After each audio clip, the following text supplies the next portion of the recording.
Salut, moi c'est Nicolas. Nicolas, je suis un membre actif de Cœur d'Asie que vous connaissez désormais tous. Et voici un de mes padawans, un jeune élève en mal d'inspiration. Bonjour, moi c'est Sofiane, je participe au projet de Cœur d'Asie, j'en suis très fier auprès de monsieur Nicolas et du caméraman Sweet. Tout à fait, tout à fait. Donc on va commencer aujourd'hui par vous parler de ce qui va être important pour le voyage, donc du sac en lui-même. Le sac le voici, du moins le mien en l'occurrence, et de ce qui va le compléter. Alors ça c'est la version mini, donc pour les petits trajets. Donc en dehors du sac, concrètement, qu'est-ce qu'il y aura dans un sac de routard? Alors pour commencer, voilà. Pour commencer, le minimum, un sac de couchage. Donc on ne citera pas la marque, mais un sac de couchage de marque. Voilà.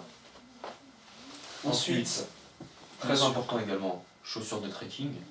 Donc très important de choisir les bonnes chaussures, parce que si on ne choisit pas les bonnes, c'est pas bien. Des autres chaussures de trekking. Des autres chaussures qui viennent d'être achetées bien sûr, parce qu'on voit encore l'étiquette, mais bon, des autres chaussures de trekking. Bref, il en faut qu'une paire, au moins une paire. Donc ceci c'est la trousse à pharmacie, ou la trousse de premier secours, ou la trousse de vie pour Sofiane. Donc voilà, donc, tout ce qui est pansement, etc. est situé là-dedans, tout ce qui est médicaments, etc. Donc l'insecticide, donc nous allons dans des pays plutôt où le problème des insectes est redondant. Donc toujours garder son insecticide sur lui avec le baume à lèvres, toujours, les deux insecticides et baume à lèvres en même. Bien sûr des cartes et un porte-cartes pour mettre les cartes, pour mettre les cartes du monde, les cartes des pays que nous allons visiter. Il faut bien sûr une protection afin que la pluie ne soit pas perturbée par les cartes. Voilà, faut pas perturber. Ne perturbe pas la pluie. Et je t'interdis de rigoler. Ne perturbe pas la pluie comme ça. Donc après les cartes, bien sûr, on a aussi les guides touristiques qui vont avec. Parce qu'en plus de ne pas perturber la pluie, on va essayer de se conformer au régime de chaque pays. Donc avec un minimum d'informations et un jeu de cartes portugais. On peut le notifier, portugais. Tout à fait. Pour les soirées où il n'y a rien à faire. Exactement.